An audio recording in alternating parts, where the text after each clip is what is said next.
हाजिर हो चुका हूँ 11th क्लास केमिस्ट्री और इसके अंदर हम चर्चा कर रहे हैं लेसन 1 रसायन विज्ञान की कुछ मूलभूत अवधारणाओं से संबंधित। पिछले सेशन में अपन कंप्लीट कर चुके हैं मूलानुपाती सूत्र व अणु सूत्र को विस्तार से। अब अपन बात करने वाले हैं एक नए टॉपिक के ऊपर और वो है स्टोइकियोमेट्री और स्टोइकियोमेट्रिक परिकलन। ठीक है, तो शुरू करते हैं अपन आज का सेशन। टॉपिक है स्टोइकियोमेट्री और स्टोइकियोमेट्रिक परिकलन।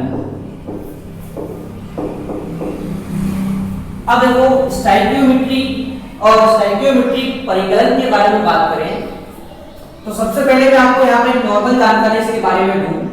तो देखो स्टोइकियोमेट्री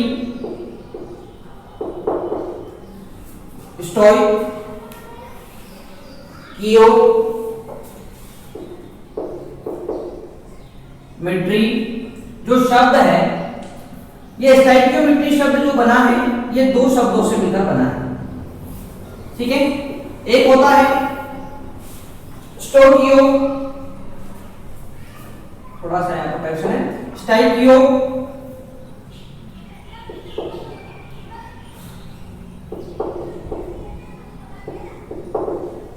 और मेट्रॉन, दो शब्दों से मिलकर बना है स्टोइकियोन और मेट्रॉन। इन दो शब्दों से मिलकर ये बना होता है। स्टोइकियोन जो होता है इसका अर्थ होता है तत्व, क्या होता है? तत्व होता है, और मेट्रॉन मतलब होता है मापना। यानी कि किसी भी रासायनिक अभिक्रिया के अंदर क्रियाकारक और उत्पाद में कितने तत्व हैं इनका मापन करना क्या कहलाता है? स्टोइकियोमेट्री कहलाती है या स्टोइकियोमेट्रिक परिकलन कहलाता है। यानी कि कोई भी अभिक्रिया के अंदर कितनी मात्रा में क्रियाकारक भाग लिए, कितनी मात्रा में उत्पाद बने, इन सभी की जो गणना करना होता है यही क्या कहलाता है? स्टोइकियोमेट्रिक परिकलन कहलाता है। ठीक है, इसको हिंदी में अपन रस समीकरण विधि कहते हैं। क्या कहते हैं? रस समीकरण विधि। तो उसके बारे में यहाँ पर जानकारी लेते हैं। तो देखो स्टोइकियोमेट्री के बारे में मैंने आपको बता दिया है कि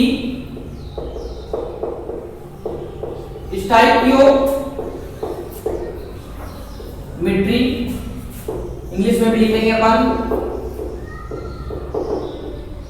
स्टोइकियोमेट्री शब्द ग्रीक भाषा के दो शब्दों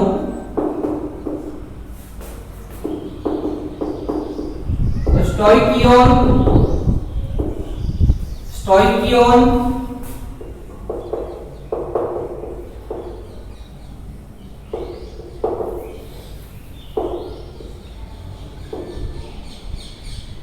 तथा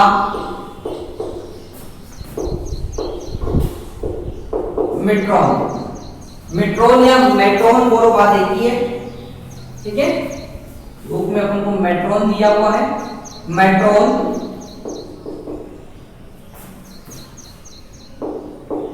से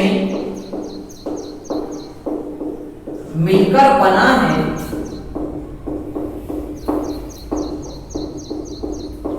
जिसका अर्थ होता है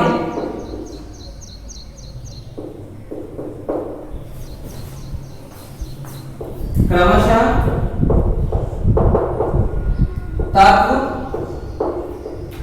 तथा मापना। यानी कि स्टोइकियोन का अर्थ क्या होगा? तत्व, और मेट्रॉन का अर्थ होगा क्या? मापना। ठीक है, तो इन दो शब्दों से मिलकर ये बना है मापना। अर्थात किसी रासायनिक अभिक्रिया रासायनिक अभिक्रिया में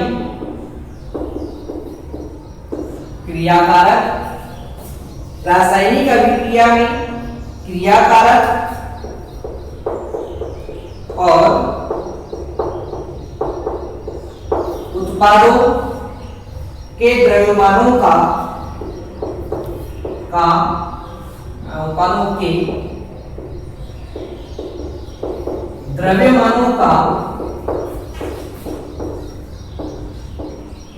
परिकलन करना ही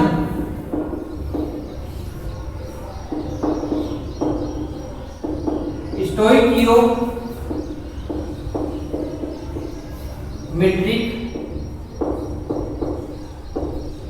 परिकलन कहलाता है। ठीक है, तो मैंने आप लोगों को यहाँ पर स्टोइकियोमेट्री के बारे में बात बता दी है। ठीक है, आप लोग ध्यान रखेंगे स्टोइकियोमेट्री शब्द ग्रीक भाषा के दो शब्दों स्टोइकियोन और मेट्रॉन से मिलकर बना है, जिनका अर्थ क्रमशः स्टोइकियोन का अर्थ तत्व होता है, मेट्रॉन का अर्थ मापना होता है, तत्वों को मापना। कहां पर तत्वों को मापना? रासायनिक समीकरण के अंदर, यानी रासायनिक समीकरण के अंदर क्रियाकारक और उत्पादों के द्रव्यमानों का, उनके तत्वों का परिकलन करना ही क्या कहलाता है? स्टोइकियोमेट्रिक परिकलन कहलाता है। ठीक है, तो स्टोइकियोमेट्रिक परिकलन आप लोगों का यहाँ पर ये कहलाता है। अब बात करें तो यहाँ पर कि स्टोइकियोमेट्रिक परिकलन आप लोगों को बात समझ आ गई होगी। अब बात करते हैं कि क्रियाकारक और उत्पाद दोनों में अपन को क्या करना है? दोनों में तत्वों के द्रव्यमानों का परिकलन करना है। ठीक है, अब दोनों में तत्वों के द्रव्यमानों का परिकलन करना है, तो आपने एक नियम पढ़ा है द्रव्यमान संरक्षण का नियम।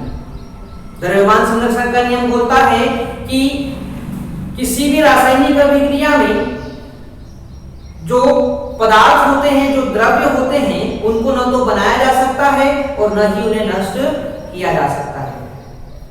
अर्थात जितनी मात्रा में किसी अभिक्रिया के अंदर क्रियाकारक भाग लेंगे, उतनी ही मात्रा में क्या बनने चाहिए?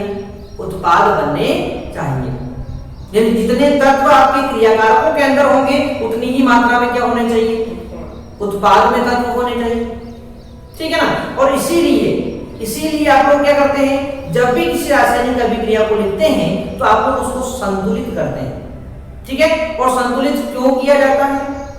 संतुलित करना इस द्रव्यमान संरक्षण के नियम पर ही आधारित होता है। संतुलित इसलिए किया जाता है ताकि क्रियाकारक और उत्पादों के अंदर जो क्रियाकारकों और उत्पादों का द्रव्यमान है वो समान हो जाए, जब उनमें तत्वों की संख्या क्या हो जाए?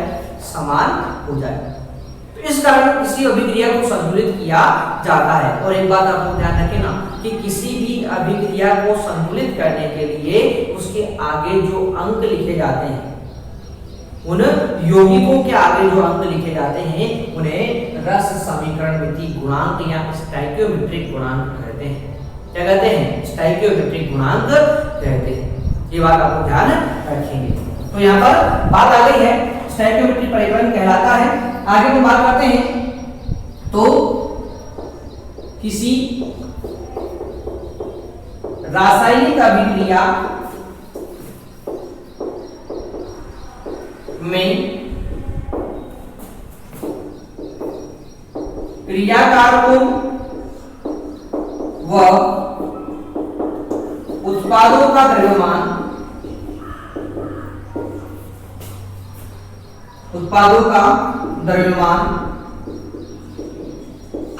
द्रव्यमान संरक्षण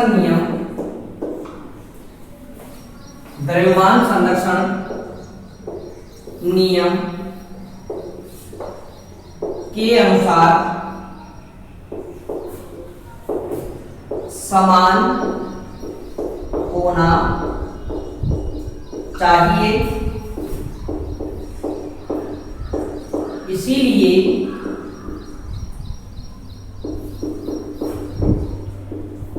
रासायनिक अभिक्रिया को संतुलित करना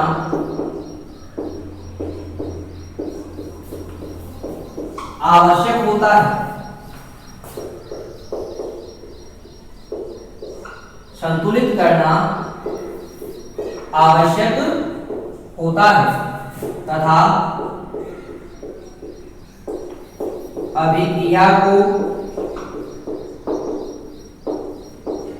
संतुलित करते समय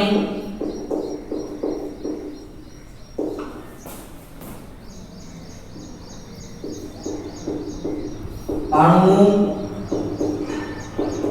या यौगिकों को जिन अंकों से गुणा किया जाता है उन्हें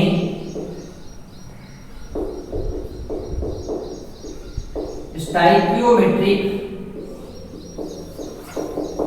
गुणांक या हिंदी में रस समीकरण मितीय गुणांक कहते हैं। रस समीकरण मितीय गुणांक कहते हैं। ठीक है, जैसे उदाहरण अपन यहां पर लेते हैं कि नाइट्रोजन हाइड्रोजन से क्रिया करके आयरन उत्प्रेरक की उपस्थिति में अमोनिया का निर्माण करती है। यह समीकरण मैंने आपको दे दी है कि नाइट्रोजन हाइड्रोजन से आयरन उत्प्रेरक की उपस्थिति में क्रिया करके अमोनिया का निर्माण करती है।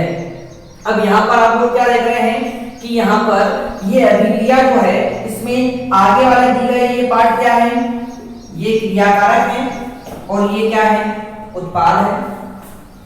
ठीक है, ये बात तो समझ में आ रही है। अब देखो यहाँ पर ये क्रियाकारक है, ये उत्पाद है, तो दोनों जगह पर द्रव्यमान क्या होना चाहिए, द्रव्यमान संघर्षण नियम के अनुसार समान होना चाहिए। क्या होना चाहिए, द्रव्यमान समान होना चाहिए। अब इस समीकरण को देखकर आप लोगों को ये पता नहीं चल रहा है कि यहाँ पर द्रव्यमान कैसे समान करें। ठीक है ना, तो एक सिंपल सा तरीका है, आप लोगों को पता है कि यदि क्रियाकारकों और उत्पाद दोनों तरफ तत्वों की संख्या बराबर हो जाए तो द्रव्यमान अपने आप समान हो जाए। यानी जितने तत्व इधर हैं यदि उतने ही तत्व कहाँ आ जाए, इधर हो जाए, तो आपके जो द्रव्यमान है वो अपने आप क्या हो जाएंगे, बराबर हो जाएंगे। ठीक है ना, और इन तत्वों की संख्या को बराबर करने के लिए ही आपको क्या करना पड़ता है, संतुलित करना पड़ता है। कैसे करते हैं देखिए आप लोग, वो सिंपल सा तरीका है, एक एक क्रियाकारक को उत्पाद को पकड़ लो, अपने आप संतुलित हो जाएगी। नाइट्रोजन यहाँ पर कितने हैं, क्रियाकारकों के अंदर नाइट्रोजन कितने हैं, 2 हैं। कितने हैं क्रियाकारकों के अंदर नाइट्रोजन, 2 है। और उत्पाद में नाइट्रोजन कितना है, N, केवल N लिखा हुआ है, मतलब कितना है, 1। तो यहाँ पर नाइट्रोजन 2 है, यहाँ पर नाइट्रोजन 1 है। इसको 2 बनाने के लिए कितने से गुणा करना पड़ेगा, तो आप लोग जानते हैं कि यहाँ पर 1 है, इसको 2 बनाना है, तो मैं क्या करूं, इसके आगे इसको 2 से गुणा कर देता हूं, क्योंकि 1 को 2 से गुणा करेंगे कितना हो जाएगा, 2 हो जाएगा। ठीक है, यानी नाइट्रोजन तो बराबर हो गए, इधर भी 2 नाइट्रोजन थे, इधर भी 2 नाइट्रोजन हो गए, बराबर हो गए, कंप्लीट है। परंतु नाइट्रोजन तो बराबर हो गए हैं, परंतु यहाँ पर क्या हुआ कि आपने जैसे ही आगे 2 से गुणा किया तो 3 हाइड्रोजन पहले यहाँ पर उपस्थित थे, तो ये 3 हाइड्रोजन को भी आपने किससे गुणा कर दिया, 2 से। यानी आगे 2 लिखने का मतलब ये होता है कि नाइट्रोजन से भी गुणा हो रहा है और ये हाइड्रोजन से भी गुणा हो रहा है। ठीक है ना, यानी यहाँ पर 2 नाइट्रोजन तो हो गए, पर उसके साथ ही हाइड्रोजन 3 थे, ये भी गुणा 2 से हो जाएंगे। कितने हो गए हाइड्रोजन, 6 हो गए। कितने हाइड्रोजन हो गए हैं, 6 हाइड्रोजन हो गए। और यहाँ पर कितने हैं, यहाँ पर 2 ही हाइड्रोजन है, तो उसको भी क्या बनाना पड़ेगा, 6 बनाना पड़ेगा। यानी कितने से गुणा करेंगे अपन, 3 से यहाँ पर गुणा कर देंगे, 3 × 2 करते कितने हो जाएंगे, 6। तो अब आप लोग उसको चेक कर सकते हैं कि यहाँ पर 2 नाइट्रोजन है, यहाँ पर भी 2 नाइट्रोजन बराबर हो गए। यहाँ पर 3 × 2 6 हाइड्रोजन, यहाँ पर 2 × 3 6 हाइड्रोजन, दोनों तरफ तत्वों की संख्या बराबर हो गई तो आपको पता है जब तत्व बराबर हो गए तो क्रियाकार को व उत्पाद का द्रव्यमान भी क्या होगा, बराबर हो जाएगा। और इस प्रकार इस द्रव्यमान संरक्षण नियम के अनुसार अपन किसी भी विद्या को क्या कर लेते हैं, संतुलित कर लेते हैं। और इस संतुलित समीकरण में आपने क्या देखा, इस संतुलित समीकरण में अपन ये देखा कि अपन ने किसी भी अणु या किसी भी यौगिक के आगे ये संख्याएं लिखी है, ये अंक अपन ने यहाँ पर लिखे हैं। तो ये जो अंक हैं ये क्या कहलाएंगे, ये कहलाएंगे आपके रस समीकरण विकीय गुणांक या स्टोइकियोमेट्रिक गुणांक ये कहलाते हैं। तो किसी भी अभिक्रिया को संतुलित करते समय जो गुणांक लिखे जाते हैं आगे की तरफ वो क्या कहलाते हैं, रस समीकरण विकीय गुणांक कहलाते हैं। ठीक है, तो आशा करता हूं आपको ये बात बिल्कुल यहाँ पर समझ में आ गई होगी कि स्टोइकियोमेट्री क्या होती है और इसका उपयोग कहां पर किया जाता है। यानी सिंपल सी बात ये है, आपको बस इतनी सी यहाँ पर बात ध्यान रखनी है, स्टोइकियोमेट्री शब्द जहां पर भी आएगा उसका मतलब ये होता है कि क्रियाकारक और उत्पाद इन दोनों के अंदर, क्रियाकारक और उत्पाद इन दोनों के अंदर द्रव्यमान को क्या करना है, बराबर करना है। यानी आपको बस इतने सा संबंध देखना है कि क्रियाकारक कितनी मात्रा में, उत्पाद कितनी मात्रा में बनेगी, इन सभी का परिकलन करना ही क्या कहलाता है, आपका रस समीकरण विकीय परिकलन या स्टोइकियोमेट्री परिकलन कहलाता है। ठीक है, तो ये था अपना स्टोइकियोमेट्री संबंधित एक टॉपिक जो अपने कंप्लीट कर लिया है। अब इससे संबंधित क्वेश्चन कैसे बनते हैं वो भी मैं आपको बता देता हूं। ठीक है, बुक के अंदर इससे संबंधित अपन को क्वेश्चन दिए हुए हैं और इन क्वेश्चन को भी अपन यहाँ पर सोल्व कर लेते हैं साथ के साथ। तो अपने पास जो क्वेश्चन यहां पर दिए गए हैं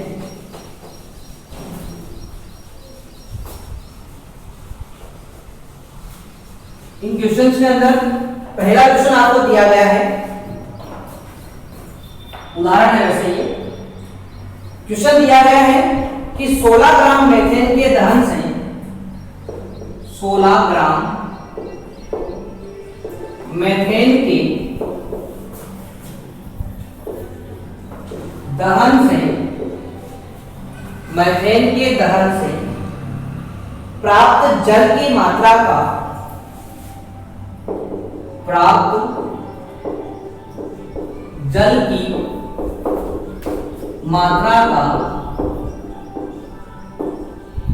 परिकलन ग्राम में कीजिए, ठीक है। अब देखो ये क्वेश्चन आपको दिया गया है, इसका आंसर अपन कैसे निकालेंगे।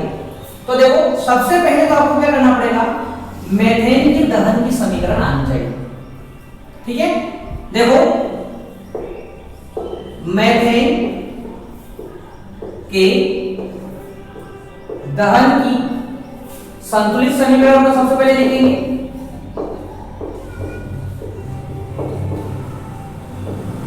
समीकरण, ठीक है।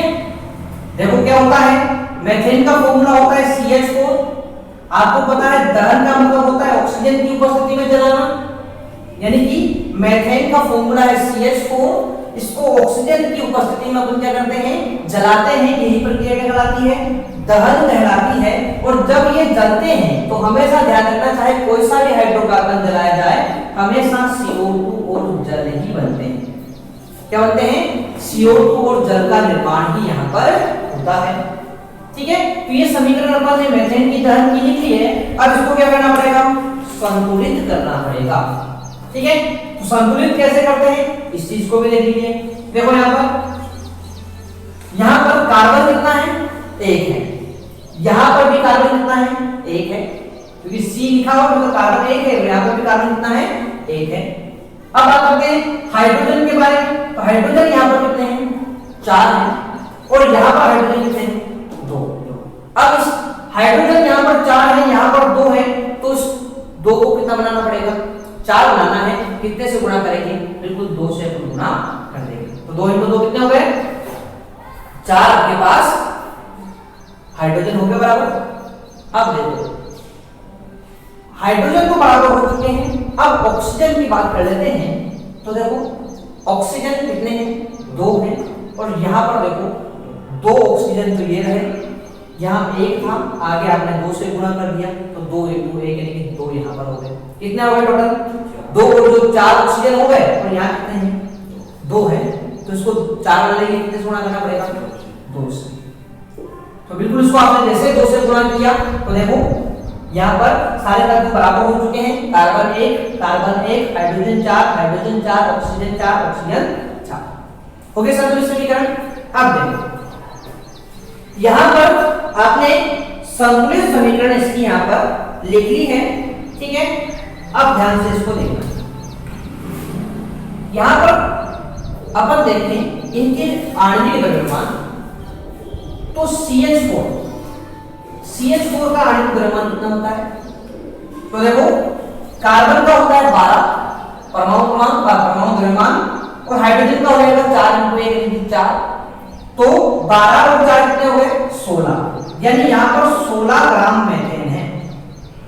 क्या है, 16 ग्राम मेथेन है, ठीक है। बात समझ में आ रही है भाई। एक ही यहाँ पर दिया हुआ है CH4 अणु, तो CH4 अणु जो होता है इसमें क्या हो रहा है, CH4 में कार्बन का परमाणु, इसका आणविक द्रव्यमान आपको निकालना है, निकालना मैंने आप लोगों को सिखाया हुआ है। तो कार्बन का कितना होता है परमाणु द्रव्यमान 12, हाइड्रोजन 4 है, और एक हाइड्रोजन का 1 होगा, तो 4 का 4 तो 1 हो जाएगा, ठीक है। सोल्व करेंगे अपना, तो 12 + 4 हो जाएगा, कितना हो जाएगा, 16। तो ये 16 ग्राम मेथेन आपके पास यहाँ पर उपस्थित है। अब देखो एक बात ध्यान रखना, जो चीज दी गई है और जो चीज पूछी गई है, बस इन दोनों में ही संबंध आपको आना चाहिए, ठीक है। जैसे मेथेन 16 ग्राम है, पूछा गया है कि इसके दहन से कितनी जल की मात्रा प्राप्त होगी, यानी जल की बात कर रही है। अब देखो जल का एक अणु की अपन बात करें, तो जल का एक अणु होता है, उसका आणविक द्रव्यमान कितना होता है, 2 तो हाइड्रोजन का हो जाएगा, 16 ऑक्सीजन का हो जाएगा, कितना हो गया, 18, कितना हो गया, 18, और आगे 2 से गुणा कर रखा है, यानी 18 में 2 गुणे कितना जाएगा, 36 ग्राम। यानी कि इस समीकरण से आपको ये पता चल गया कि जब 16 ग्राम मेथेन का दहन होता है तो जल प्राप्त होता है 36 ग्राम। ये आपको पता चल चुका है, यहां तक बात क्लियर होगी, ठीक है। अब देखो ये तो क्वेश्चन बहुत सिंपल हो गया अपना। कैसे हो गया, क्योंकि मैंने आपको सिंपल सा यहाँ बता ही दिया। क्वेश्चन अपन से पूछा गया था कि 16 ग्राम मेथेन के दहन से जल की कितनी मात्रा प्राप्त होगी, ठीक है। तो अपने पास आंसर आ ही चुका आपका, 16 ग्राम से कितनी प्राप्त होगी, 36 ग्राम। अभिक्रिया में ही आपको पता चल चुका है, ठीक है ना। तो या तो अपन डायरेक्ट इस प्रकार से निकाल लेंगे इसकी मात्रा कि 16 ग्राम से कितनी प्राप्त होगी, 36 ग्राम, या फिर एक तरीका और है जो अपन यहाँ पर बता सकते हैं। क्या है भाई कि इसका आगे कुछ भी लिखा है, मतलब कितने मोल है, 1 मोल है। इस 1 मोल के दहन से कितने मोल जल बन रहा है, 2 मोल जल बन रहा है, ठीक है। अब इसके 1 मोल की मात्रा कितनी होती है, 16 ग्राम, तो इसके 2 मोल की मात्रा कितनी होगी, 36 ग्राम। वैसे भी निकाल सकते हो, ठीक है ना। तो आप लोगों का यहाँ पर तो आंसर क्या हो जाएगा, यही आंसर हो जाएगा 36 ग्राम, यानी कि 16 ग्राम मेथेन के दहन से 36 ग्राम जल आपको प्राप्त होता है, ठीक है। तो यही इसका आंसर हो जाएगा। सिंपल सा लिख देते हैं अपन यहाँ पर, 16 ग्राम मेथेन के दहन से 36 ग्राम जल प्राप्त होता है। तो इस प्रकार के कुछ सिंपल से क्वेश्चन आपको दिए जाते हैं, ज्यादा कोई कैलकुलेशन आपको नहीं करनी होती, ठीक है। बस अभिक्रिया को संतुलित करना आना चाहिए, आसानी से आप लोग उसको संतुलित कर सकते हैं, ठीक है। चलो, और ये हो गया अपना पहला क्वेश्चन जो मैंने आप लोगों को यहाँ पर सोल्व करवा दिया है। अब एक क्वेश्चन मैं आपको होमवर्क के रूप में यहाँ पर दे रहा हूँ, उसको आपको सोल्व करने का प्रयास करेंगे। होमवर्क आपका है कि मेथेन के कितने मोलों के दहन से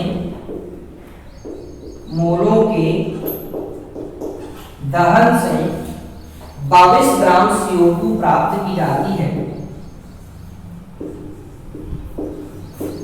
प्राप्त होती है। तो ये मैंने आपको क्वेश्चन दिया है, समीकरण आपकी यही रहेगी।